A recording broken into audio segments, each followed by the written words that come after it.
Good afternoon, financial professionals. Abby Fletcher here of E4 Insurance Services, welcoming you to the BREW, Building Relationships Every Week. Thanks for tuning in today. For those of you joining the BREW for the first time, we like to start the BREWcast by celebrating today's National Day for February 24th. Today is National Tortilla Chip Day. That's right, folks. Today, bring out your guac, salsa, and a big basket of taco chips, or tortilla chips, pardon me. Even though tortilla chips have been considered a Mexican food known as tostadas, they were first mass-produced in LA in the late 1940s. Rebecca Webb Carenza and her husband opened a tortilla factory, and when the tortilla machine discarded the misshapen tortilla, they realized they could fry these into triangles. So I say, when tostadas give you tortilla chips, I say we make nachos. Today on the BREW, as part of our Technology and Process series, we have Tony Lenhart, who serves as partner and sales drummer at Sales Empowerment Group. Tony is a leader in building and rebuilding sales teams in dozens of industries, including tech, distribution, and insurance. He also serves as an adjunct professor at Purdue University. He's recently authored a blog post discussing how the sales world has evolved throughout COVID. And today, he'll share 3 ways to elevate your virtual selling. Take a look at the chat box below. I'll be keeping a lookout while Tony is live. Also, the entire audience is in a drawing for a free continuing education course, and we'll be announcing the winner shortly.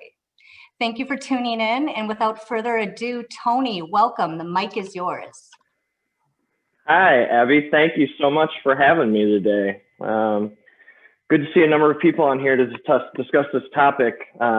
Of really just some fresh ideas, hopefully for you guys on doing this virtual world that we're all in. And, you know, as Abby said, I want to cover 3 different areas. So my whole life have been in face-to-face sales, 20 years. And, you know, last March, now that we're a year into this, was, of course, super scary, I think, for a lot of people.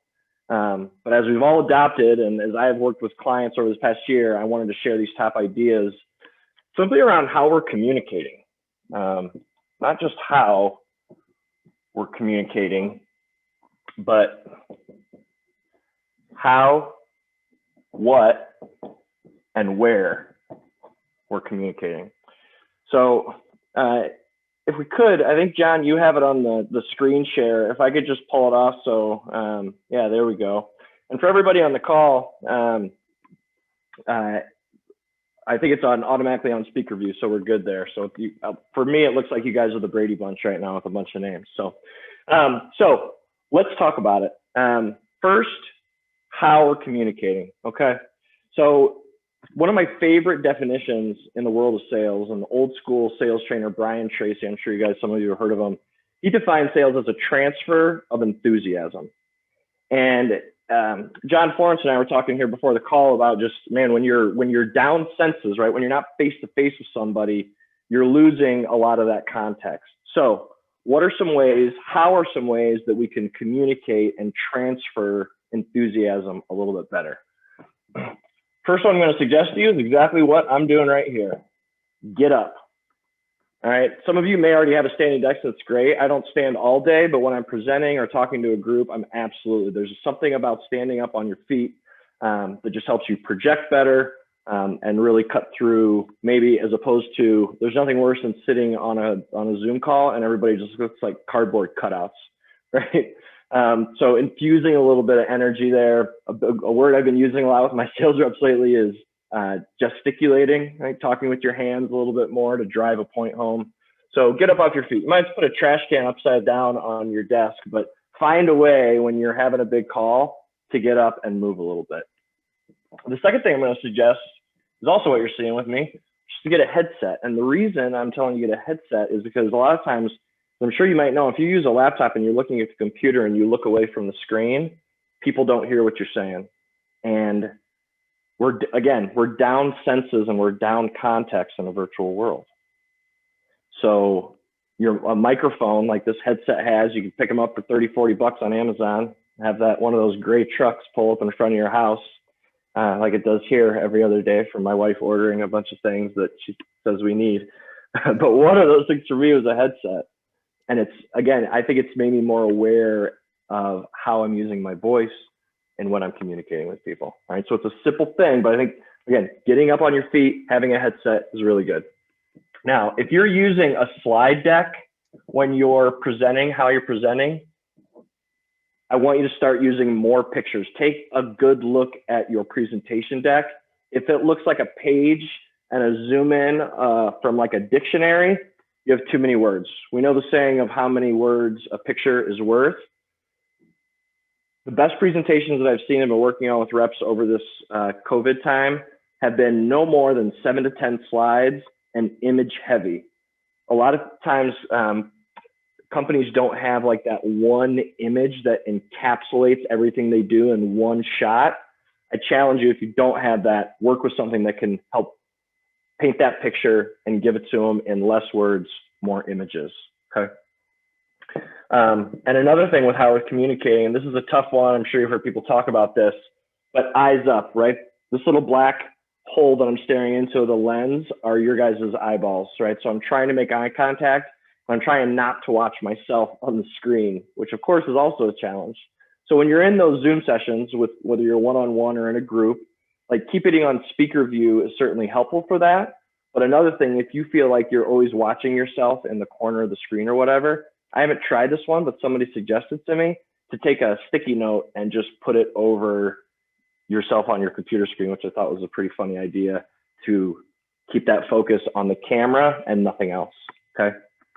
So speaking of that, of focus, the next thing I want to talk about is what you're communicating. And really by that, what I'm talking about is presence, okay? Being 100% mentally, emotionally, spiritually there in these Zoom calls, right? We've heard about Zoom fatigue. I heard somebody else say the other day that they were a Zoom zombie, which I thought was pretty funny.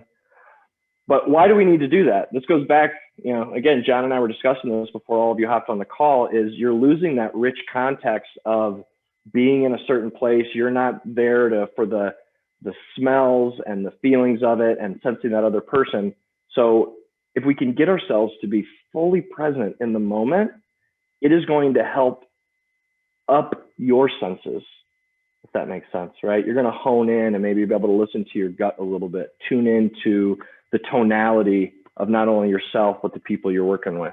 So with presence, what I want to talk about, one is rid the noise, okay?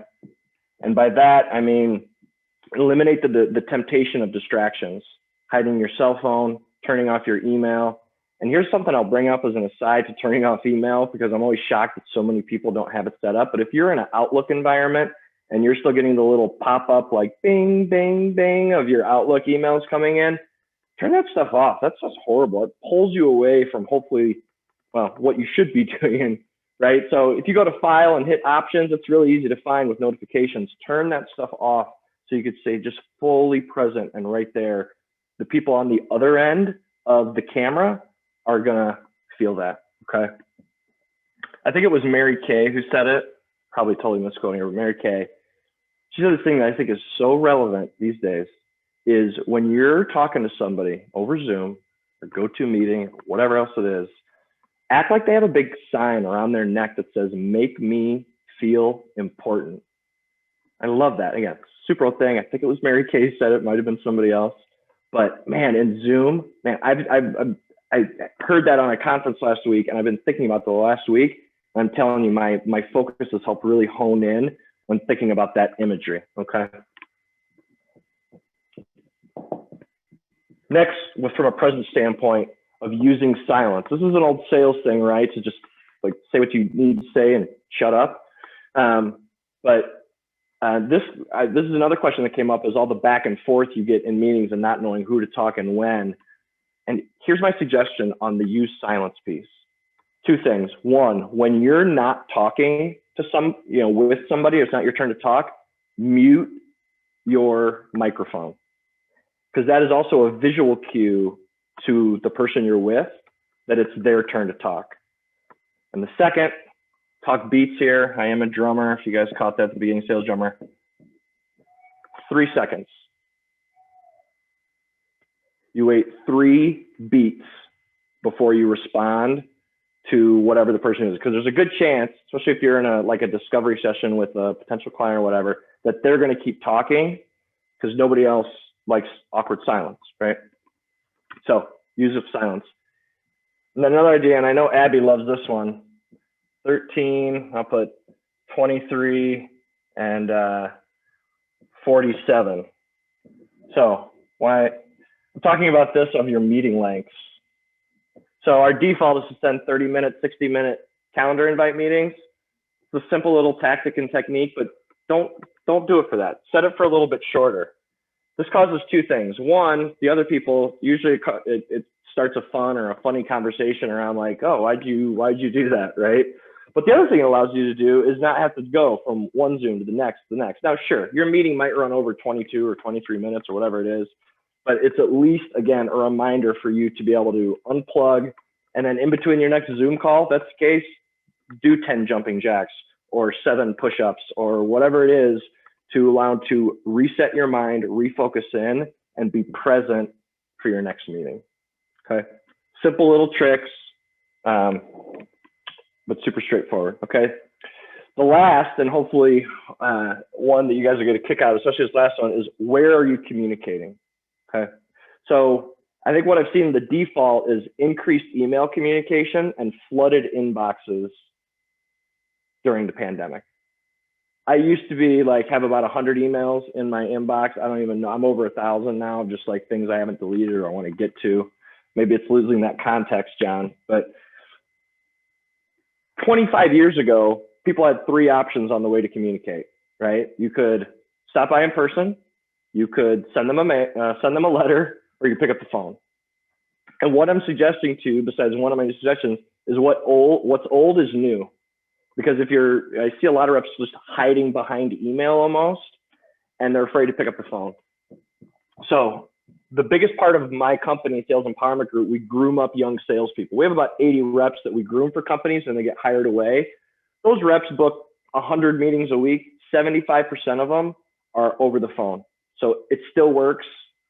Cold calling is not dead. Not that you might be doing cold calling, but telling you people welcome the engagement of a good old fashioned phone call, as opposed to the 50 other different ways that people are communicating these days in the past 25 years in all the communication platforms.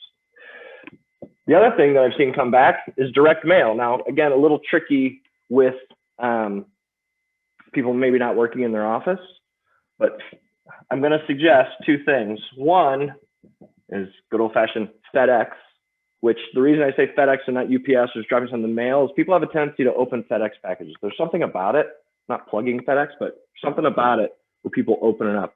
And the other one, if you don't want to go that route, there's an app that I use called TouchNote.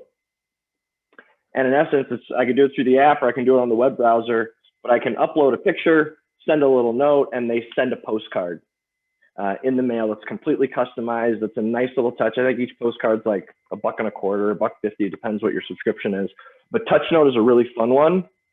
Again, the picture that you can do, get creative with it. It could be a screenshot of the Zoom meeting you had. It might be an image of their building or their team, who knows? But I really like TouchNote. I've gotten a really good reception, as well as the reps that I've helped implement that one. The last one that I want to mention, and hopefully you've been present with me, but now I'm going to ask you to bring out your phone, because one of my favorite ways to communicate in this virtual world is through the LinkedIn app. And I want to show you something on the LinkedIn app. If you don't have it downloaded, I need to do that. But when you're a first degree connection with someone, LinkedIn, and this has been available for probably over 18 months now, but you could send them direct video and voice drops right through the app. So I have one of my connections pulled up here, this wonderful woman, Solveig, she's out in Colorado.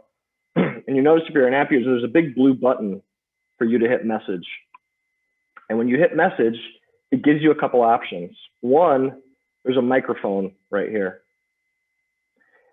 I can hold down that microphone hey, Solveig, how you doing? It's been a long time. Whatever I'm going to say to Solveig, I let go of that button. I hit send, and I sent her an immediate voice memo drop. If you want to take it to the next level, on the other side, there's a little plus sign on my message options, and I can do video, and I could send a selfie video to this person. Now, maybe I just connected with them. Maybe I've been connected with them for years, but I'm trying to re-engage with them. And both of these techniques, voice and video drop, are an example of a pattern disrupt, right? It's just not what they're used to normally getting, that cold email or just another email for their inbox. This is a pretty unique way to stand out from the crowd. I was working with a client with this in the translation space last week. She set a meeting with PayPal. She had somebody from Facebook get back to her, Amnesty International, like huge companies, people that she's linked to, granted, but that wrote back and be like, oh my gosh, thanks so much for the video. Nobody's done that. And again, it's something that if you want to differentiate yourself a little bit from maybe competitors or other advisors, really unique tool that LinkedIn has given you there to stand out from the noise. Okay. So there's like 10 different ideas within this, right? From how we're communicating to being present in the moment and how we're doing it, and little tricks and techniques there, and then where you're actually spending your time to do that communication, right? Are you putting time in your calendar each week to make phone calls? Do you have targeted accounts that maybe you want to send a special message to via old school or in a new school way? So that's it, Abby, for now for my 3 channels. I welcome any questions, ideas, or hangups that people might have as they think about any of these options out there for doing it better in a virtual world. Thanks, Tony. Thanks so much. Yeah, you bet. I've opened up the line for questions if any of the audience has one. Oh, this just in from the audience. That pattern disrupt on LinkedIn was worth the price of admission. I was gonna tease that one at the very beginning. I was saving a little nugget for the end. That's a nice little well-kept secret on LinkedIn. It's super fun too. My client that I mentioned in the translation space, this was a woman 6 months ago who was like petrified to be on camera. And I had a call with her yesterday and she was like giddy and excited to do more just because of the welcome little reception that she got from people. It's like she's giving this little like gift of herself in video and people are responding, and it's just cool to see. Oh, thanks for saving that best for last. Here's another one from the audience, Tony. Does the other party need to have the LinkedIn app to receive the video or voice message? They do not. It'll show up right on the browser for them in their LinkedIn inbox. Yep. Good one. Good one. Yep. Well, thank you for joining us. We had a lot of attendees dial in, so they've missed your fabulous whiteboard. Never fear. We do post recordings of our brewcast on the Brew blog, and that will be put up on YouTube later today, as well as a copy of Tony's blog that he recently authored. And Tony, now's time for our special drawing. Will you give us a number between 1 and 17, please? 11. It's my birthday. I like doubles. Who's the winner? Who's the winner? Rebecca Gonzalez. Congratulations, girl. Be on the lookout for an email coming your way with a complimentary CE course from all of us here at E4. And be sure to tune in next Wednesday. We'll have our friends from WealthStar Alliance sharing their software that integrates with CPA accounting systems. They're blending data mining with data analytics. Get ready to maximize your CPA relationships. Thanks, friends. Happy 2021 and make it a great day.